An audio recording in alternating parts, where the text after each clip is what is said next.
ये जो बुद्धि की दौड़ भाग आपकी है ना, वो इन्हीं 3 गुणों के तारों में ही जा रही है सारी आध्यात्मिक बिजली। सतोगुण, रजोगुण, तमोगुण। सतोगुण तो बहुत थोड़ा, रजोगुण और तमोगुण बहुत बढ़ा हुआ है। सही पूछो तो केवल तमोगुण में ही जीवित है। कैसे आप भगवत प्राप्ति, कैसे? घोर तमोगुण की अवस्था वाला भी यदि गुरु चरणों का आश्रय लिए तो गुणातीत स्थिति प्राप्त हो जाएगी। गुरु शब्द भगवान का नाम है। अगर हम उनके आश्रित हो जाएं, उनकी आज्ञा पे हो जाएं, हर हमारे हृदय की एक एक वृत्ति के ज्ञाता गुरुदेव है, तो हृदय की स्थिति प्रियालाल में हो जाए। मान जाओ मेरी बात। इस माया जादूगरनी का काम है फंसाना, चित्त वृत्ति को फंसा करके नाम मंत्र उपासना से विमुख करना। चाल को इसकी समझ जाओ, मुक्त हो जाओगे। मनमानी आचरण भले वो धार्मिक है, सेवक जी कह रहे गुरु सेवा तज करहि जे बानी, यह अधर्म यह सब हानि, कानि न रचकन में रहा। हम समझ ही नहीं पा रहे कि हमारा मनमुखी चाल हो रही है, गुरुमुखी चाल हो रही है। यो महानुभावम सेवते कस्तरति मायाम, बोले यह संगास त्यजति। यो महानुभावम सेवते, जो महापुरुषों का सेवन करता है, जिनको संत महापुरुषों का सानिध्य मिलता है, उनमें एक नवीन बल का संचार होता है। वो उसी नवीन बल से इस माया पर विजय प्राप्त करते हैं। गुरु कृपा प्राप्त जो उपासक होता है, उसमें एक नवीन उत्साह आता है। वो काम, क्रोध, लोभ, मोह, मद, मत्सर, इन पर गुरु कृपा से विजय प्राप्त करता है। बिल्कुल गुरु को एक व्यक्ति समझा जाता है। बस हमने गुरु मंत्र ले लिया है तो कुछ दक्षिणा भेंटवा दी। ना हमारे शरीर पर अधिकार है कि उनकी आज्ञा के अनुसार शरीर की चेष्टाएं होंगी, ना मन पर अधिकार है कि उनकी आज्ञा के अनुसार हम मन चलाएंगे, ना वाणी पर अधिकार है। अगर गुरु कृपा न करे माता की तरह, तो ऐसे अपराध भरे वचन बोले जाते हैं, ऐसे अपराध भरी चेष्टाएं की जाती हैं, ऐसे अपराध भरे संकल्प होते हैं कि अगर उनका दंड मिले तो रौ रौ नरक सिर्फ मिले। गुरु अल्पज्ञ नहीं है, वो सर्वज्ञ है। वो तुम्हारे वर्तमान को भी जानता है, भूत को भी जानता है, भविष्य को भी जानता है। ऐसा ना समझो। तुम्हारे भूत को मिटाने की सामर्थ्य रखता है, और वर्तमान में उठाने की सामर्थ्य रखता है, और भविष्य में पहुंचाने की सामर्थ्य रखता है। उसका नाम गुरुदेव है, उसको सदगुरुदेव कहते हैं। तुमसे तुम्हारी जैसी भाषा में दैन्यता पूर्वक वार्ता करता है, तुम्हारे अपराध करने पर भी तुम्हें प्यार करता है, तो तुम्हें लगता है कि कुछ तो हमें है। अरे कुछ नहीं है, कुछ नहीं है, कूड़ा हो, ये उनका दुलार है, कुछ नहीं हो। जिनको किसी से कुछ नहीं चाहिए, वो तुम्हें जो अपनी तरफ से दुलार कर रहे हैं, ऐसा ना सोचो कि तुम कुछ हो इसलिए दुलार कर रहे हैं। नहीं, वो अपने स्वभाव और प्रभाव से तुम्हारे कल्याण के लिए दुलार कर रहे हैं। अब भी मान जाओ, जितना शेष जीवन है श्वासें गुरुदेव के नाम कर दो, जो आज्ञा उस पर जीवन चलाओ, अभी परमानंद की प्राप्ति हो जाएगी। जो सदगुरुदेव संत का आश्रय ले लेता है, उसको अपने बल से तैरना ही नहीं पड़ता है। देवर्षि नारद जी कह रहे हैं, वो महानुभाव की कृपा रूपी सुदृढ़ नौका पर सवार होकर अनायास ही इस भव समुद्र से पार हो जाता है। ऐसा नहीं है कि अपने सामने उदाहरण भी ना हो। बिल्कुल रामकृष्ण हरि राधा किशोरी से कोई मतलब नहीं, केवल संबंध प्रणत कुटुंब पाल रघुराई, और उसको परम पद की प्राप्ति होती है। आश्रय में काम बन जाता है। आयुष लिए चले निज दासी, अपने एक कदम भी नहीं, एक नहीं, ऐसा नहीं, मनमानी आचरण नहीं, गुरु माने। जिन्होंने अपने हृदय का गुप्त मंत्र और गुप्त धन तुम्हें दे दिया, उसको आप गैर समझकर छुपाव करें तो कौन सी माया आपको प्राप्त हो जाएगी, कौन सा सुख प्राप्त हो जाएगा, कौन सा ज्ञान प्राप्त हो जाएगा। अनाधिकारी है, उसको पता नहीं कि ये क्या धरोहर गुरुदेव ने दे दी। अरे करोड़ों प्राण होते तो निछावर कर दिया जाता, फिर भी उसकी बराबरी नहीं, क्योंकि प्रिया प्रीतम से मिलने का पास मिल गया, मंत्र मिल गया, नाम मिल गया। यही तो हमारी कुमार्गामी मन बुद्धि की प्रेरणा जो भगवत साक्षात्कार में बाधा पहुंचाती है। हम समझते हैं कोई धर्म कर्म कर लेंगे। क्यों भगवान ने ये बात कही, सर्वधर्मान परित्यज्य माम एकम शरणम व्रज। हमें धर्म का भरोसा नहीं, उनकी कृपा का भरोसा तब प्राप्त होता है। गोस्वामी जी क्यों ऐसा कह रहे, सो सब धर्म कर्म जर जाऊ जहन राम पद पंकज भाव। पंकज में, श्री चरणारविंद में हमारा प्रेम भाव प्रकाशित हो जाए, ये तुम्हारे बस की बात नहीं है। ये गुरु आज्ञा के अंतर्गत की बात है, और आज्ञा पर यो महानुभाव सेवते निमज्योन्मज्जतां घोरे भवाब्धौ परमायनम संतो ब्रह्मविदः शांता नौर्दृढ़े वाप्सु मज्जताम। इस संसार समुद्र में डूबते हुए के लिए सुदृढ़ नौका है कौन? ब्रह्मवेत्ता शांति चित्त सदगुरुदेव भगवान संत जन, जिसने इनका सहारा ले लिया मानो भव समुद्र से पार हो गए। बस सीधी बात सहारा का मतलब है तनु वांग मनोभीर अमलई सोहम तवै वास्तिता। ये शरीर, ये मन, ये वाणी और मैं बिक चुका गुरुदेव आपके चरणारविंद में। बस गए, निकल गए, आप निकल गए। अच्छा, गुरुदेव को क्या दे दोगे? क्या दे दोगे आप? बोलो, आपके पास है क्या? माया? इसका तो कोई भी परमार्थ का पथिक जब पहला कदम बढ़ाता है असलियत में, तो इसका रहस्य जान जाता है कि एक कूड़ा करकट से बढ़कर कुछ नहीं है। बमन के समान, विष्ठा के समान, इस विष के समान ऐसा कहा गया है। ब्रह्मादिक के भोग सब विषम लागत ताई, रमा विलास राम अनुरागी तजत बमन जिम जन। ये केवल लिखा ही नहीं है, स्थिति होती है हृदय में। जो आप भावपूर्वक समर्पित करते हैं वो केवल भाव ही स्वीकार करते हैं। वो माया की चीज माया में ही पड़ी है, उनका उससे कोई संबंध नहीं रहता। संबंध प्रिया प्रीतम से रहता है। आपके अंदर भले आवे कि मैंने कुछ दिया है, नहीं, कुछ नहीं है वो। इस शरीर के छूटने के बाद क्या है? तुम्हें जो दिया है वो तुम्हारे साथ जाएगा, तुमने जो दिया है वो यहीं का है, यहीं पड़ा रहेगा। गुरुदेव ने जो नाम मंत्र दिया उसके बदले में भेंट करोड़ों प्राण हो तो भी नहीं हो सकते, क्योंकि उसमें प्रिया प्रीतम बंधे हुए हैं। मंत्र में, नाम में प्रिया प्रीतम समाये हुए हैं। तुम्हारी समझ में नहीं आ रहा, उसे तुम अभी खोल नहीं पा रहे हो। उसी के लिए कहा गया है साफ छोड़, एक बात उस चिंतन में बैठ, अभी देख सब कुछ जागृत हो जाएगा। नहीं, एकांत में बैठने का अभ्यास नहीं, फैलाव फैलाने का अभ्यास हम करते हैं। अगर गुरुदेव की आज्ञा है तो फैलाव में फैल जाओ तो भी मुक्त हो जाओगे, लेकिन नहीं, वो जान जाएंगे तो मना कर देंगे, और वो मना कर देंगे तो हमारी मनमानी होगी नहीं। बस हम यही फंस जाते। खुली बात समझ लो, अगर भगवत प्राप्ति करनी है तो जो आज्ञा उसके अनुसार चलो। अपनी कोई मन की बात है तो अनुमति लेकर कदम रखो, नहीं हर तुम्हारी व्यवस्था तुम्हारे बंधन का कारण बन जाएगी। तुम समझते हो मैं मोक्ष के मार्ग में कदम रख रहा हूं, धर्म के मार्ग में, वही तुम्हें बांध करके भ्रष्ट कर देगी, गिरा देगी। गुरु सेवा तज करें जे बान, यह है अधर्म, यह है सभान, कानि नरस कर में रहा है, गुरु गोविंद न भेद कराए। निमज्योन मज्जताम घोरे बभाब्दौ परमायनम। इस संसार समुद्र में डूबते हुए को बचाने के लिए सदगुरुदेव रूपी नौका है। उनकी कृपा रूपी, उनकी आज्ञा रूपी नौका पर जो बैठ गए वो कभी इस भयंकर संसार समुद्र में गोते नहीं खाते, ऐसे निकल गए।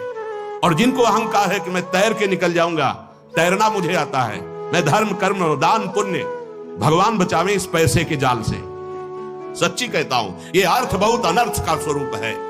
बड़े कृपा पात्र है जिनको भगवान अर्थ नहीं देते, वो भगवद आश्रित जन दैन्य होकर निकल जाते हैं। और जिनके पास अर्थ होता है वो घमंडी अर्थ का व्यवहार फैलाते रहते हैं। कभी एकांत में बैठकर विचार कर, ये पुण्य कितने महाराज नृग से बढ़कर दानी हो जाएगा क्या? स्वर्ण से आभूषित करके लाखों गौएं रोज दान करते थे, ब्राह्मणों को पूरा परिवार, नवीन कन्याओं का ब्याह, क्या क्या महाराज नृगो गिरगिट बनकर द्वारिका के कुएं में पड़े थे बिना अपराध के।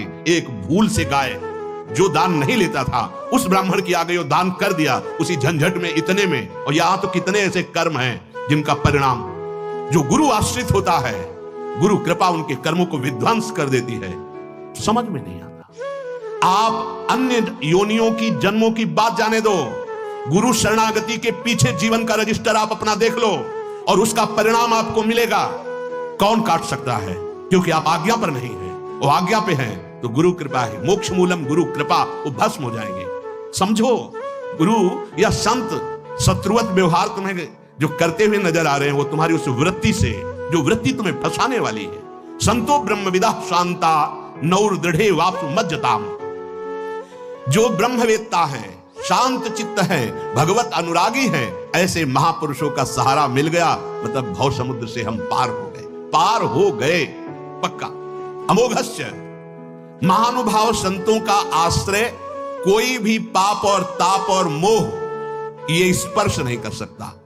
यथोपश्रयमाणस्य भगवंतं विभावशुं शीतं भयं तमोपेति साधून् संसेवतस्तथा जिस प्रकार विभावशु भगवान अग्निदेव का आश्रय मिल जाए तो ठंडी प्रभाव अपना नहीं दिखा पाएगी। चाहे जितनी ठंडी हो, अग्निदेव का आश्रय ठंडी नहीं। दूसरा, अंधकार नहीं। तीसरा, कोई भय नहीं, क्योंकि प्रकाश में दिखाई दे रहा है। भय देने वाले जीव डरेंगे अगर आग जल रही। ऐसे ही यदि सदगुरुदेव संत महापुरुष का आश्रय ले लिया जाए तो पाप रूपी शीत वो अंदर व्यापेगी नहीं, और अगर अंदर व्याप गई है तो खत्म हो जाएगी। ठंडी आग का सेवन करें, पाप अंदर व्यापेगा नहीं, और अंदर जो है वो नष्ट हो जाएगा। और जन्म मृत्यु रूपी भय संत महापुरुष के वचन के प्रकाश ज्ञान से वो भयभीत होकर भाग जाएगा, अर्थात आवागमन से मुक्त हो जाएगा। अज्ञान अंधकार दूर दूर तक नहीं रहेगा। कैसे? जैसे विभावशु भगवान अग्निदेव के सानिध्य में शीत, भय, अंधकार तीनों नष्ट हो जाते हैं, ऐसे गुरुदेव का पूर्ण आश्रय हमारे अंदर कोई पाप रूपी शीत नहीं रहेगी, जन्म मरण आदि भय नहीं रहेगा, अज्ञान अंधकार नहीं रहेगा। निर्मल विशुद्ध हरि भक्ति की प्राप्ति तो केवल महापुरुषों के चरणों के आश्रय से ही होती है। भक्तराज प्रहलाद और ज्ञानी प्रवर अवधूत शिरोमणि जड़ भरत जी के वचन हैं। प्रहलाद जी कह रहे हैं, नैसाम मतिस्तावदुरुक्रमांघ्रिम स्पृशत्य अनर्थापगमो यदर्था महीयसाम पादरजोभिषेकम निष्किंचनानाम नवरणीत यावत। प्रहलाद जी से कहा कि तेरी ऐसी बुद्धि कैसे हरि में स्थित हो गई, किसने सिखाया? प्रहलाद जी ने कहा, हे दैत्यराज, ये किसी के सिखाने पढ़ाने से बुद्धि ऐसे नहीं लगती। आप समझते हो संडामर्क ने हमें सिखाया है? अरे भगवान श्री हरि के चरणों में जो हमारी बुद्धि स्थित है, समस्त अनर्थों का नाश करने वाली बुद्धि, ये अकिंचन भगवत प्रेमी महात्माओं की चरण रज से ऐसी हरि में स्थित होती है, किसी के सिखाने पढ़ाने से नहीं। मही असाम पाद रजोभिषेकम निष्किंचना नाम नवरणीत यावत। जब तक भगवत प्रेमी महात्मा के चरण का दृढ़ता पूर्वक आश्रय नहीं होगा, तब तक वो वस्तु हृदय में जागृत नहीं होगी। पालकी लिए हैं जड़ भरत जी महाराज रहुगण की, बार बार वो आक्षेप भरे वचन बोल रहा है। थोड़ा सा मुड़ करके जरा सा बोले, कूद पड़ा पालकी से। अरे ये तो ब्रह्मबोध संपन्न महापुरुष है। चरणों में लौट गया, कांपने लगा। रहुगण, महाराज मुझे पता नहीं था, आप अवधूत वेश में इतने उच्च कोटि के महापुरुष, मेरे से अपराध बन गया, क्षमा कीजिए। प्रभु मैं जानना चाहता हूं कि आपको जो ये ब्रह्मबोध स्थिति प्राप्त हुई, ये किस साधन से प्राप्त होती है? तो रहु गणै तत्तपसा न याति न चेज्जया निर्वपणाद् गृहाद्वा न छंदसा नैव जलाग्नि सूर्यैर् बिना महत्पाद रजोभिषेकम। रहुगण, ये भगवत तत्व का रहस्य तपस्या से, यज्ञ से, बड़े बड़े दान से, गृहस्थाश्रम द्वारा परोपकार से, वेदाध्ययन से, जल, अग्नि, सूर्य की उपासना से ये प्राप्त नहीं हो सकता। ये तो केवल भगवत प्रेमी महापुरुषों की चरण धूलि में लौटने से, स्नान करने से, अभिषेक करने से ही ये ब्रह्मबोध प्राप्त होता है। जो भगवत तत्व का रहस्य है, ये भगवत प्रेमी चरण रज का मतलब क्या होता है? मैं उनके चरण आश्रित हूं, प्रत्येक कदम अब उनकी आज्ञा पर चलेंगे, बस हो गया। यही चरण रज है। ऐसे रज लगाओ, मनमानी आचरण करो, उसे नहीं कहा जाता, उनकी आज्ञा पे। परंतु इतना स्मरण रहे कि महापुरुषों की सेवा का अर्थ केवल उनके शरीर सेवा से नहीं है। हां, अगर उनकी आज्ञा है, आवश्यकता है, तो जो शरीर सेवा की आज्ञा हो रही वो सार्थक जीवन है। पर इतना ही नहीं है, उनके आज्ञा और उनकी आंतरिक रुचि को जानकर चलना सबसे बड़ी ये सेवा है। आज्ञा सम न सुसाहिब सेवा। अगर आज्ञा का पालन कर रहे हो तो इससे बड़ी कोई और सेवा नहीं। आप शरीर के कपड़े धो रहे हो, पैर दबा रहे हो, सब, लेकिन आप उनकी आज्ञा का पालन नहीं कर रहे हो तो ये अधूरी सेवा है। और कुछ नहीं सेवा शरीर की में नहीं मिली, पर आज्ञा का पालन कर रहे हो, सबसे बड़ी बात। एक बार एक गुरुजी अपने शिष्य से, बहुत वृद्ध थे, शरीर में पीड़ा थी, तो दबवा रहे थे, तो उनका बेटा पीठ पे चढ़ जाओ और पैर से दबा दो। उनका, गुरुदेव नरक जाना है क्या? आपके ऊपर पैर रखेंगे? नहीं गुरुदेव, ऐसा नहीं हो सकता। तो उनका जबान में लात मार दी तो शरीर में मारने में क्या था? जबान में लात मार दी, अब शरीर में मारने में क्या था? चलो हटो, जाओ यहां से, हो गई सेवा। आज्ञा, ये मेरा शरीर नहीं, आप कहो तो अभी हम आपके ऊपर पैर रख देते हैं, आपकी आज्ञा हो, क्योंकि ये शरीर मेरा नहीं है, आपका है। ये बड़े अहोभाग्य जिनके अंदर। एक बार रामानंदाचार्य जी से शिकायत हुई कि आपके शिष्य जो आपको पान की बीड़ी देते हो चबा कर देते हैं, ऐसे चबाया और फिर उगल कर देते हैं। वो तो जानते ही थे क्योंकि दांत थे नहीं, ठाकुर जी की प्रसादी पान की बीड़ी। बुलाया, ओ तुम ये अपराध करते हो, गुरु को अपना जूठा देते हो। नहीं गुरुजी, नहीं नहीं, ये पान की बीड़ी आप कैसे? नहीं गुरुजी, आपकी ओखली है ये, इस ओखली से कूट करके आपको देता हूं। अच्छा, तो हमारी ओखली यहां रखो। उठाई चाकू रसोई से लाके काटने को, बोले बस, और शिष्यों को दिखाया, देखा ये पूरे शरीर को गुरु की वस्तु समझता है और तुम उस पर दोषारोपण करते हो कि गुरु को जूठा करके पान पवाता है। ये समर्पण। पंडित रामकृष्ण बाबा के चरित्र में आता है, उनकी सेवा में एक महानुभाव रहते थे। तो बाबा की दाढ़ दर्द हुई, उन्हें बाबा बच्ची कहते थे प्यार से, नाम हमें याद नहीं आ रहा, जो बाबा की सेवा में रहते थे, पंडित रामकृष्ण बाबा की सेवा में प्यार से उनको बच्ची कहते हैं। वैसे उनका कृपा सिंधु बाबा, उनका नाम वैसे कृपा सिंधु बाबा था। तो डॉक्टर आया, हाँ कहाँ है बाबा? उनका दाढ़ दर्द कर रहा है। बाबा के पास गए, बाबा कौन सी दाढ़ दर्द करे? बोले बच्ची से पूछ लो। उन्होंने अपनी दाढ़ से देखी और कहा दाहिनी तरफ की ऊपर की दाढ़ देखो। दाढ़ कैसे? गुरु में तन्मयता है, गुरु में तन्मयता है। अगर हम अपने गुरु के अनन्य हैं तो मुझे गुरु की एक एक रुचि का पता हो जाएगा। अगर हम अपने गुरुदेव के अलावा किसी का स्पर्श नहीं करते तो गुरु का स्पर्श करते ही पता चल जाएगा हमारे गुरुदेव की इस समय स्थिति कहां है, किस भावना में हमारे गुरुदेव विचर रहे हैं। बड़ी अद्भुत गुरु निष्ठा का भाव होता है।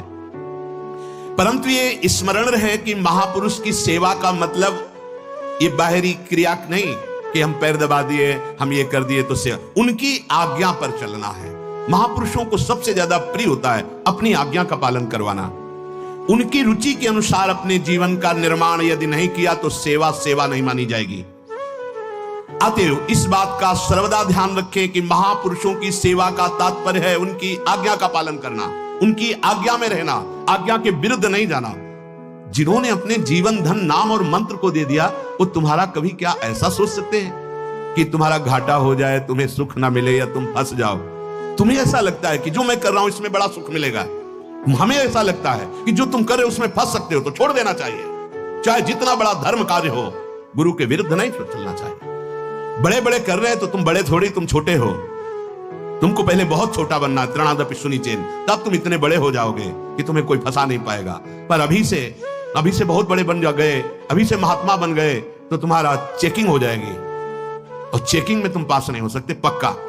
जब माया चेकिंग करती है तो देवर्षि नारद ब्रह्मा जी भी आगे माइनस ही होता है, प्लस नहीं होता है। जो माया बहुबार न चावा, जा सुचरित लख काहु न पाया, शिव विरंच का मोह को है बपुरान। हम बड़े बनते हैं कि हम चेकिंग में पास हो। छोटे बन जाओ, पैदल निकल जाओ, कोई चुंगी नहीं। अगर बड़े बनोगे तो चुंगी लग जाएगी, दे नहीं पाओगे। प्रश्न का उत्तर ऐसे माया प्रश्न करेगी।